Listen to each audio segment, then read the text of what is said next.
Now let's talk about very important concept called control break reporting. So control break reporting means we want to get some summary information for different groups. In the previous topic, we talked about summary data using aggregate function. Aggregate function include counting, maximizing, minimizing, something like that. So using multiple data, we can summarize it and we can get one summary information. As an example, here let's say we want to report the vendor code, the vendor name, and the number of products provided by each vendor. So to better understand the question first, let's go back to the data. Let's look at the product table. So we already know there are 16 products. Out of 16 product rows, we want to count them. So we are summarizing this information. If you just want to read each row, it's gonna be just a star. So let's run it and you will get the result count and it's 16. So that's a kind of very simple example of aggregations. But now if you go back to product table and if you investigate your product table a bit further, one vendor is providing many products. So I would like to know for each vendor, indeed, how many products are provided. So in that case, to get a little bit better idea, let me do this. Select everything from product, and as we have learned previously, order by, I want to see this product list, V code. So here, if you reorder this product based on the vendor code, let's see how many products are provided by each vendor. So click go, and then you may see null, there are 2 products. 21225, there are 2 products. And 21231, 1 product. And 21344, this vendor is providing 3 products. So now for each vendor, can you count it? So instead of a total number of products, now each vendor, for example, 21344, you can count that there are 3 products. So for example, in the original count function, let's add one more condition where V code is, for example, 21344. So 21344. So if you run this, you are counting how many products this vendor 21344 is providing. So let's test it, SQL, and click go.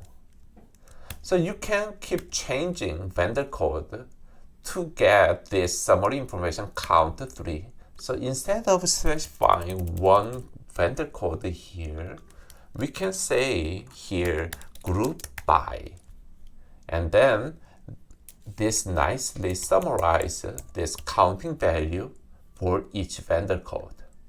So let's try this. Now you can see there are not just one count value, but we have 2, 2, 1, 3, 2, 3, 3. So the total would be 16. Since we do not know which vendor code is matched with each count, so in this case, in front of count and star, you can use this grouping category vendor code together.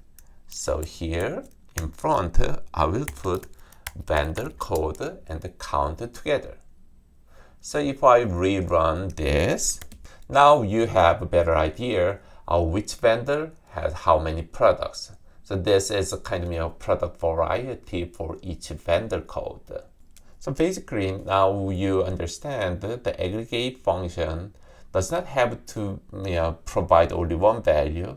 If there is a group by, you can combine this group by category with the aggregate function. So each group, in this case each vendor code, you can get different values of aggregated function. So counting will be executed how many times depending on how many groups you have.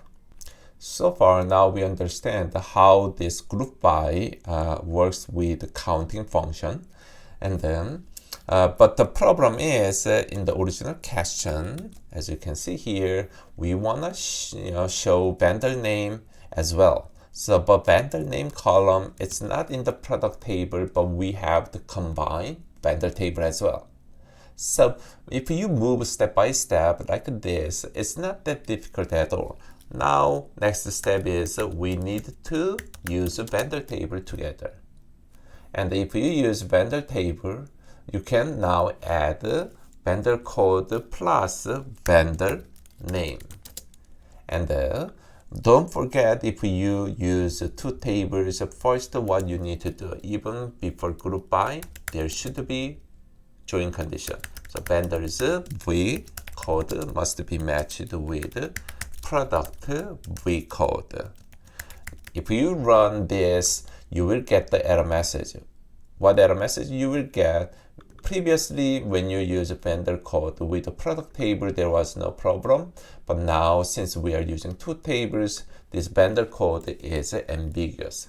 So we have to specify table name, either vendor or product. So now let's run this.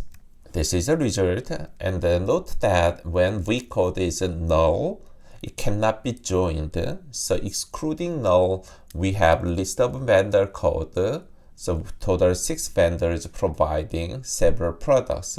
And here the last column is how many we have. You can use this column with an alias, but I will just skip. So you can use it as the keyword and you can change this heading. Now let's extend this group by with some conditions.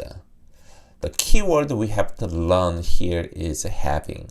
So far, when there is any conditions, we made this conditional statement with where. But remember, when there is any condition for each group, you have to use having. So using having, you can apply some conditions for groups. So let's look at the example. Report the vendor code, vendor name, and the number of different products provided by the vendor. That's good. It's the same as the previous question, but there is one more condition, with 2 or more products. What does that mean is, in this current result, we do not want to include the vendor that provides less than 2 products. So actually here we have one vendor. This vendor is providing only 1 product, so we want to exclude it. So we are applying some conditions on this value, aggregated value, and we want to include only when this counting value is greater than or equal to. So this condition can be combined here in the current code. So let me just copy one more time this same code. And if you want to apply some conditions for group, that means for this aggregate function, right after group by, you can add one more thing. That's starting with having, and the condition is for this count value. So let me use count is greater than equal to 2. Again, this is the condition for the group or aggregated function. You have to use the keyword having, and that's following this group by statements. So if you execute it, as a result, you will get this. So now the vendor who provide only 1 product is excluded. As you can see, that's how this having condition works. Just one note is, again, you can use alias for count, let's say, product variety. Then here in the having condition, instead of this count with star, can we use this alias even for the conditions? Actually, this one is working, but also if you copy this, what this means is even this one is working, but if I replace this aggregate function after you've set the alias, for example here, let's say instead of count star, product variety is greater than or equal to 2, you will get the same result. So let me just test it. So as you can see here, this having condition is also working. So it's not necessary to use alias, but if you want to simplify your expression, sometimes using alias is useful not only for the first here list of the values, also as a part of a condition, you can use a predefined alias under here having condition. Okay, now let me revisit the subquery. Subquery means not just one SQL statements like select statements, but you can include another statements. So there would be outer select statements and the inner select statements together. So now we will talk about not just one type of subquery, but two different types. One is called non-correlated, and the other one is a correlated subquery. So we will start with non-correlated. That's very similar to the previous example, and then we will move on to a little bit advanced correlated subquery. That would be pretty challenging and complex. So let's just start with the easy one. Okay, so let's just start with this non-correlated subqueries.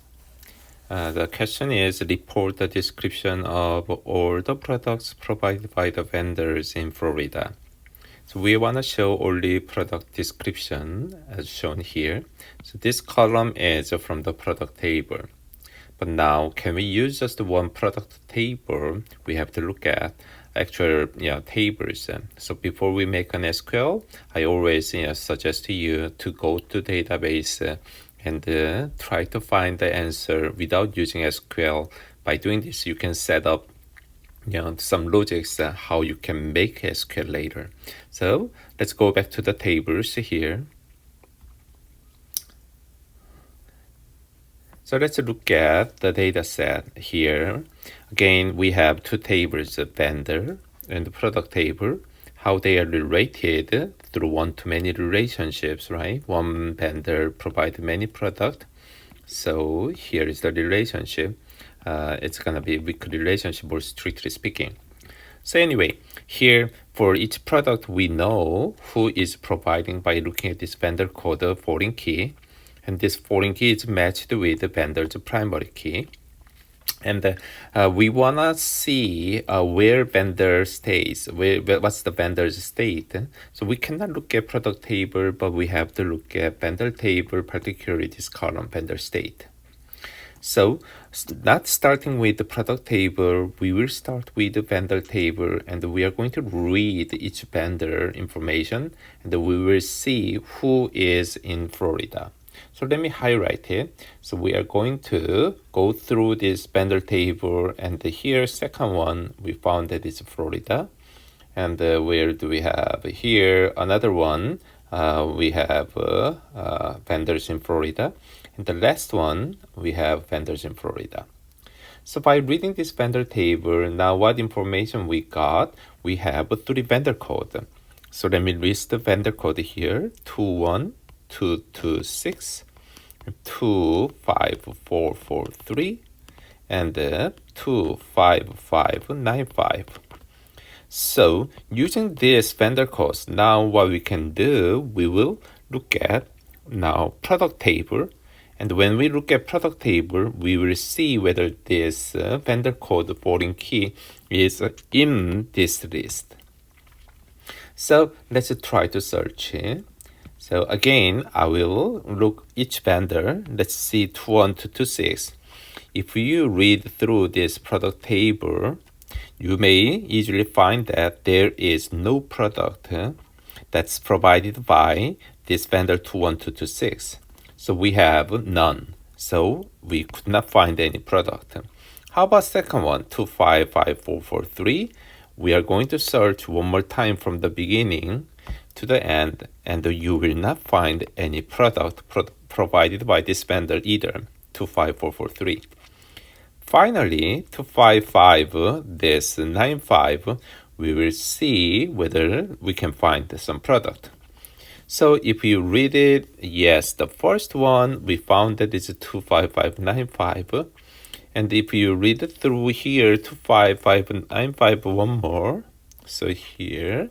And also the last one, 25595. So we found three vendors that's matched with 25595. So this vendor is 25595, the last one, Rubicon Systems. And we figured out Rubicon System is in Florida. And this vendor is providing three products. So we have to show these three product descriptions. So as a result, we have these three products. And now you are ready to make SQL statements based on what we have done before. So let's start it. First, let's get the vendor code who are in Florida. So we use the vendor table and we got the vendor code. So let me get the vendor code and from vendor table. And what was the condition where we state equals to what's the new the two characters FL. So FL.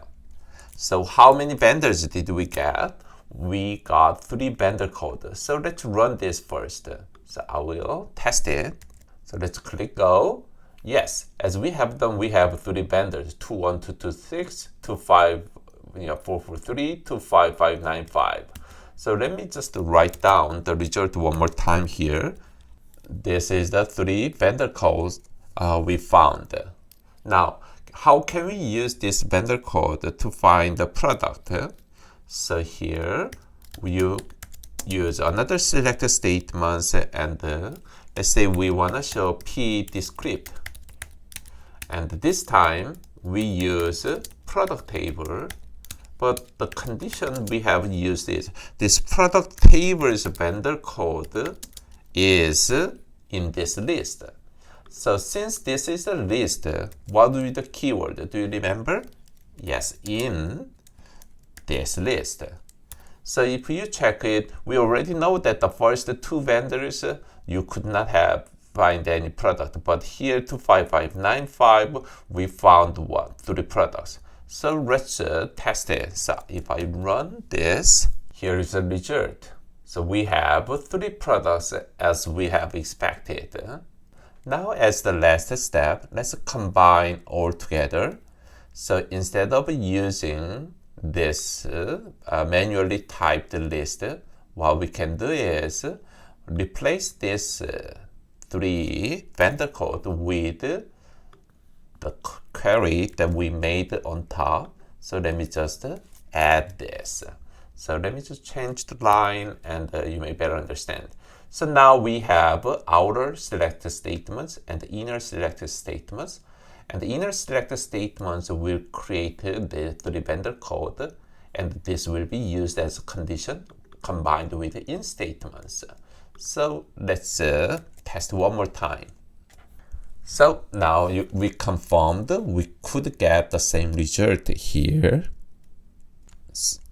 So this kind of subquery is called non-correlated subquery because this inside selected statements, it does not matter which product we are looking at outside. It just made one fixed list of this vendor code.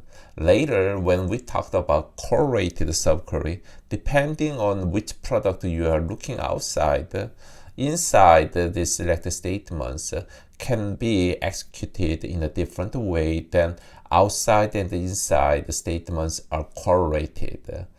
So we will look at that example shortly after this. But before we move on to correlated subquery, I just want to make a quick note. Instead of using this non-correlated subquery, so let me just rewrite one more time the simple join statements with the vendor in the product table. If I run it, the complete data set may look like this. So we have 14 products and the matching vendors. So given this data, now let's think about this whole two products as one comprehensive view.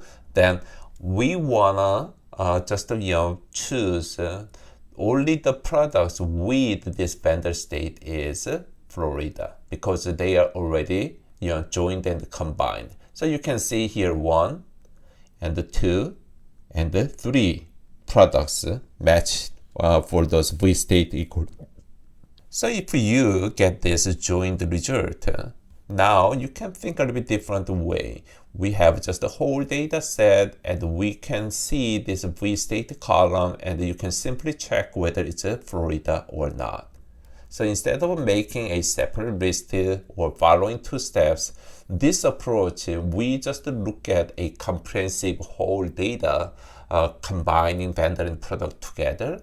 And then here you may want to just apply just one more condition, and the vendor's status of V state equals to Florida. And if you want to just specify one column instead of everything, you can just say P descript. So if we run this, you will get the same result. So let's do that. So again, here we get the same result using the join. Again, there is no unique answer for one question, as you can see in these examples. The first approach, actually, we divide the process in 2 steps.